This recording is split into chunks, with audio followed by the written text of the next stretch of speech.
So day 2, self-care, taking care of me, is a lot of thinking about me and myself and how I have contributed to where I'm at today.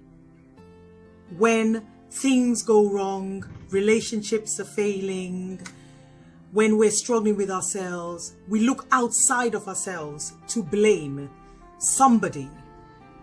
But it's hard to be introspective, and my self-care challenge, which I want you all to join in, because each of us need to pay more attention to ourselves and our well-being.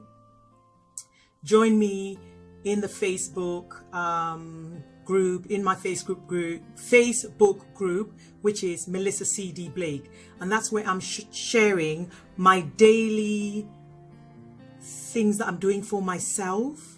And I'm not just talking about exercising. I'm talking about a book, a favorite book you're reading right now. I'm talking about a nap, taking care of yourself. Maybe a picture of you snuggled up in bed. Maybe just sitting, just anything that feeds your soul, that makes you feel better about yourself, where you can stop and go, actually, I'm doing great, right? That's what the Facebook group is for. Women and men are welcome. This area is for anybody who's interested in self-development. Back to my moment of clarity that I need to share. When things go wrong, we look outside of ourselves for blame.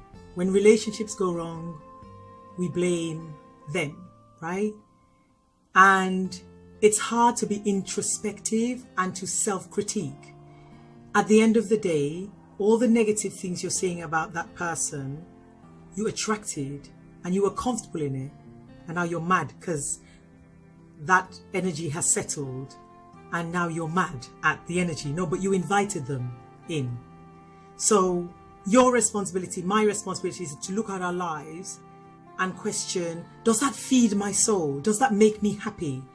If something does not make you happy, then you have to change things. But I do think that if I think back at my behavior and the way I've kind of developed, I've always had a crutch. I've always, underneath it all, I've always wanted to be liked and cared about being loved. And in doing that, it feels like I have decided my identity is wrapped up in externally being loved by specific people. And I realize how selfish this is, because it's not up to that individual who has their own situation to love me, that deep so that I can feel comfort in it.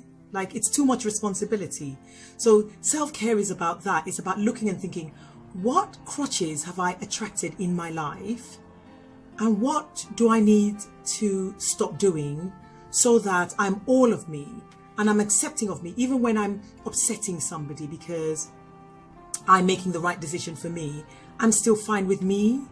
Accepting not being liked is really difficult to process and live through. It is easy to say it, but I confess it's harder to do. So I'm sharing this because I know out there would be somebody who something's not resting easy for them, and hearing this, they'll be like, oh, I'm not on my own, because that's the point. We're not on our own. So that's the self-care. The self-care is, actually, I'm going to take responsibility for the relationships I'm forming. I'm not going to blame them for the way they're treating me, because I've invited that into my life. If I don't like it, I need to make a change. Thanks for watching this post, lovelies. Share your self-care in the Melissa C.D. Blake group. And if you like this post, what should you do? Click like, because you like it. Share, because you care. And why don't you comment? Because, this means something to you. It's meant something to you, and your comments matter. So like, share, comment, and I'll be back for day 3, self-care. taking care of me. Bye, lovelies. Bye, lovelies. Bye, lovelies.